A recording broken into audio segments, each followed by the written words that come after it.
আসসালামু আলাইকুম। Dream of সাদিস mom channel থেকে আমি সুমাইয়া হাসান আছি আপনাদের সঙ্গে। কেমন আছেন সবাই? আলহামদুলিল্লাহ, আল্লাহর রহমতে আমরা বেশ ভালো আছি। নতুন দিনের আরেকটা নতুন ব্লগ নিয়ে আপনাদের মাঝে হাজির হয়ে গেলাম। আশা করছি ভিডিও জুড়ে থাকলে আপনাদের কাছে বেশ ভালো লাগবে। আজকে রৌদ্রোজ্জ্বল একটা আকাশ দিয়ে ভিডিওটা শুরু করেছি। বাইরে অনেক বেশি রোদ ছিল, দিনটা খুবই ভালো লাগছিল, তবে অনেক বেশি গরম ছিল। আজকের ভিডিওতে আপনাদের সঙ্গে আমি খুব সুন্দর একটা হারিকেন বানিয়ে শেয়ার করব। আশা করছি হারিকেনটা দেখার পর আপনাদের অনেক বেশি ভালো লাগবে। গত ভিডিওতে আপনাদের সঙ্গে কিউট একটা প্লান্টার বানানোর ভিডিও শেয়ার করেছিলাম, তো ওই প্লান্টারটাতে আজকে সকালবেলা গাছ লাগিয়ে নিচ্ছি। এটাতে কি লাগাবো ভাবছিলাম, তো পরবর্তীতে মনে হলো একটা স্ন্যাক প্ল্যান্ট এখানে লাগিয়ে দিই, দেখতে ভালো লাগবে। আমার স্ন্যাক প্ল্যান্টের অনেকগুলো চারা বের হয়েছে, তো সবগুলোই মোটামুটি রিপোর্ট করা হয়ে গেছে, তবে একটা চারা নতুন হয়েছে। সেই চারাটাকে ভাবলাম নতুন এই প্ল্যান্টারে লাগিয়ে দিই। গাছ লাগাতে বরাবরই আমার ভীষণ ভালো লাগে, তবে এখন আর সময় সুযোগ হয়ে ওঠে না, ওইরকমভাবে গাছ লাগাতেও পারি না। একটা সময় বেলকুনি জুড়ে অনেক গাছ ছিল, আর এখন কমতে কমতে এমন অবস্থা হয়েছে হাতে গোনা কয়েকটা গাছ মাত্র অবশিষ্ট আছে। এই যে ছোট্ট চারাটা দেখতে পাচ্ছেন, এটা মাত্র কয়েকদিন আগেই উঠেছে, তো এটাতে যখন বড় হবে তখন কিন্তু দেখতে অনেক ভালো লাগবে। আর স্ন্যাক প্ল্যান্টের এই ছোট ভ্যারাইটিটা আমার এমনিতেও অনেক বেশি পছন্দ। এখানে সৌন্দর্যের জন্য আমি কিছু পাথর দিয়ে দিচ্ছি। এই পাথরগুলো আমি কাঁটাবন থেকে এনেছিলাম, তো সেরকমভাবে আর কোনো গাছে ইউজ করা হয়নি, ওভাবেই পড়ে আছে, ভাবলাম আজকের এই গাছে দিয়ে দিই। স্ন্যাক প্ল্যান্টটা এখন যেহেতু অনেকটা ছোট, তাই পাথরগুলো দিলে খুব একটা সমস্যা হবে না, তবে এটা যখন বড় হয়ে যাবে তখন কিন্তু পাথরগুলো সরিয়ে দিতে হবে, তা না হলে নতুন করে চারা উঠতে পারবে না।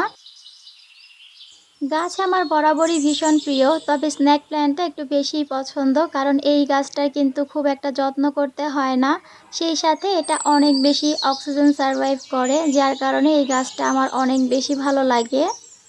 আর এই ছোটো ভ্যারাইটিটা দেখতে অনেক বেশি কিউট, বড় হওয়ার পর একদম ফ্লাওয়ারের মতো মনে হয়। তো আমার কাছে বেশ কয়েকটা এই গাছ আছে, এখন এটা যখন বড় হবে তখন ইনশাল্লাহ এখানেও দেখতে খুব ভালো লাগবে। কথা না বাড়িয়ে চলে এলাম আজকের মূল ভিডিওতে। এখানে দেখতে পাচ্ছেন ছোট্ট একটা হাজমোলার জার নিয়েছি। আজকের ডিআইওয়াই এই ছোট্ট হাজমোলার জার দিয়েই আমি করব। তার জন্য এখানে আমি 3টা চুড়ি নিয়েছি, তো 2টা চুড়িকে আমি একটু বাঁকা করে নিয়েছি হারিকেনের শেপ দেওয়ার জন্য। আর একটা চুড়ি দেখতে পাচ্ছেন গোল আছে, ওইটাকে হারিকেনের ধরার যে হ্যান্ডেল থাকে সেটা তৈরি করব। তো চুড়িটাকে আমি একটু দেখিয়ে দিচ্ছি কিভাবে সেট করব। এটা আপাতত এভাবে রেখে দিচ্ছি, তবে এটা কিন্তু গ্লু গানের সাহায্যে আমি 2 পাশে লাগিয়ে নিব, তা না হলে এটা খুলে যাবে। আর হ্যান্ডেলের যে অংশটা আমি বানাবো সেটার জন্য চুড়িটাকে প্রথমে মাঝখান থেকে কেটে নিচ্ছি। এই ধরনের চুড়িগুলো খুব বেশি হার্ড থাকে না, যার কারণে প্লাস দিয়ে একটু ভালোভাবে চাপ দিলেই কিন্তু কেটে যায়। সেই সাথে পাশের যে অংশটা দেখতে পাচ্ছেন ওইটাকে আমি একটু রাউন্ড শেপ করে নিব, মানে একটু ডেকোরেশন পারপাসে এই কাজটা করে নিচ্ছি। এই পেঁচানোর কাজটা কিন্তু হাতের সাহায্যেও করা যায়, তবে একটু কষ্টকর হবে, তো কাজটাকে সহজ করার জন্য আমি এখানে প্লাসের সাহায্য নিয়েছি। আপনারা চাইলে হাতের সাহায্যেও এই কাজটা করে নিতে পারেন। এই ধরনের চুড়ি আমাদের সবার বাসাতেই কিন্তু থাকে, তো সেটাকেই আমি কাজে লাগাচ্ছি। তবে আমি আজকে চুড়ি একদমই খুঁজে পাচ্ছিলাম না, অনেক খুঁজে টুজে এই 3টা চুড়ি পেয়েছি। দেখতেই পাচ্ছেন হ্যান্ডেলটাকে আমি কিভাবে একটু বাঁকা করে নিয়েছি। এইটা হারিকেনের উপরে বসিয়ে দিব। সেই সাথে হারিকেনটাকে সুন্দর মতো সেট করার জন্য আমি দেখতে পাচ্ছেন বেশ কিছু ক্যাপ নিয়েছি। প্রথমে নিচের অংশটা দেওয়ার জন্য এখানে আমি একটা কফি জারের ক্যাপ নিয়েছি। তার উপরে যেই ক্যাপটা দিয়েছি এটা রঙের যে কৌটা থাকে ওইটার উপরের যেই ক্যাপটা সেটা নিয়েছি। এটার উপরে এখন হাজমোলার যেই জারটা সেটা বসিয়ে দিচ্ছি। এই কাজটা আমি ফেভিকল আঠার সাহায্যে করছি, আপনারা চাইলে গ্লুগানের সাহায্যেও করতে পারেন, সেটা খুব বেশি সহজ হবে, মানে শুকানোর ঝামেলা থাকবে না। তবে ফেভিকলের আঠা দিয়ে করলে আমার কাছে মনে হয় জিনিসটা অনেক বেশি মজবুত হয়, যেটা গ্লুগানের আঠার থেকেও বেশি মজবুত থাকে। এই কারণে আমি এই আঠাটাকেই সিলেক্ট করেছি। তো উপরের অংশে দেখতে পাচ্ছেন আমি একটা ওষুধের বোতল থেকে ক্যাপ খুলে নিয়ে লাগিয়েছি। আর সবার উপরে যেটা দেখতে পাচ্ছেন ওটা হচ্ছে ফেভিকলের যে টিউব আঠাগুলো থাকে, ওই আঠার যে ক্যাপটা থাকে সেটা নিয়েছি। হ্যান্ডেলটাকেও কিন্তু জুড়ে দিয়েছি। মোটামুটি আমার হারিকেন কিন্তু কমপ্লিট। এখন হচ্ছে একটু কালার করে নেয়ার পালা। পুরো হারিকেনটাকে আমি খুব সুন্দর করে স্কাই কালার করে নিয়েছি। আর আপনারা তো জানেন ইদানিং স্কাই কালারটা আমার অনেক বেশি ভালো লাগছে, যার কারণে সব কিছুতেই আমি একটু স্কাই কালার করছি। স্কাই কালারের ওপর প্রথমে আমি লাল কালার দিয়ে এরকম ডট ডট দিয়েছিলাম, তো পরে আমার কাছে কেন জানি ভালো লাগছিল না, তাই এই ডটগুলোকে পরে আমি আবার হলুদ কালার করে দিয়েছি। সেটাও একটু পরে আপনাদেরকে দেখাচ্ছি। আমার হারিকেন বানানো তো একদমই রেডি, তবে এই হারিকেনটা জ্বালানোর জন্য এখন একটা কাজ করতে হবে।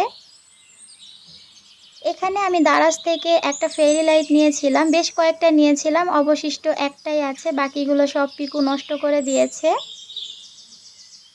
এই লাইটটাকে এখন আমি এই জারের ভেতর দিয়ে দিব। এটা যেহেতু খুবই ছোট্ট একটা লাইট, এই কারণে জারে কিন্তু খুব সহজেই এটা রাখা যাবে আর দেখতেও কিন্তু বেশ ভালো লাগবে। এই ধরনের ফেরি লাইট আপনারা দারাজে খুব সহজেই পেয়ে যাবেন, চাইলে সেখান থেকে নিয়ে নিতে পারেন। এটার প্রাইসটা আমার এই মুহূর্তে মনে নেই। হারিকেনের ভেতরে এই লাইটটা দেওয়ার পরে কিন্তু একদম বাস্তব লাইটের মতো লাগছে। এটার রাতের লুকটা দেখলে আপনারা বুঝতে পারবেন। ফেলে দেওয়া কিছু জিনিসকে জুড়ে এই হারিকেন বানানোর আইডিয়াটা আপনাদের কাছে কেমন লেগেছে ছোট্ট একটা কমেন্ট করে জানাতে কিন্তু একদমই ভুলবেন না। যদি ভিডিওটি ভালো লেগে থাকে তাহলে প্লিজ ভিডিওতে একটা লাইক দিয়ে দিবেন। যারা আজকে প্রথমবার আমার ভিডিওটি দেখবেন তাদের কাছে ভিডিওটি দেখার পর কোথাও কোনো অংশ ভালো লাগলে চাইলে চ্যানেলটিকে সাবস্ক্রাইব করে আমার সঙ্গে থেকে যেতে পারেন। আমার তো হারিকেনটা ভীষণ রকম ভালো লেগেছে। তো এই যে দেখতে পাচ্ছেন আমি ইয়েলো কালার করে দিয়েছি। আপনাদের কাছে যদি হাজমোলার এই জারটা না থাকে আপনারা চাইলে ছোট যে কফি জার থাকে সেটা দিয়েও কিন্তু বানিয়ে নিতে পারেন। তো ইনশাল্লাহ পরবর্তীতে কফি জার দিয়ে কিভাবে আপনারা হারিকেন তৈরি করতে পারবেন সেই আইডিয়াটা আমি শেয়ার করব।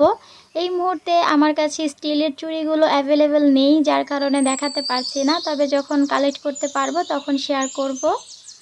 এখন আপনাদের সঙ্গে রাতের ভিউটাও দেখিয়ে দিয়েছি। এই যে দেখতে পাচ্ছেন লাইটগুলো যখন অন্ধকারে জ্বলছিল অনেক বেশি ভালো লাগছিল। আর এটাতে কিন্তু বেশ অনেক আলো ছিল, একদমই ঘরটা আলোকিত হয়ে গিয়েছিল। তো দেখতেই পেলেন কত সহজে কিছু সামান্য জিনিসকে জুড়ে আমি কিভাবে হারিকেনটা তৈরি করে নিয়েছি। আপনারাও চাইলে বাসায় এভাবে হারিকেন বানিয়ে নিতে পারেন, আর যদি বানিয়ে থাকেন তাহলে অবশ্যই আমার সঙ্গে সেটা শেয়ার করতে পারেন। আজ আর বাড়াচ্ছি না, এখানেই বিদায় নিচ্ছি। ইনশাল্লাহ পরবর্তীতে আবার নতুন কোনো ডিআইওয়াই নিয়ে আপনাদের মাঝে হাজির হয়ে যাব। আল্লাহ হাফেজ।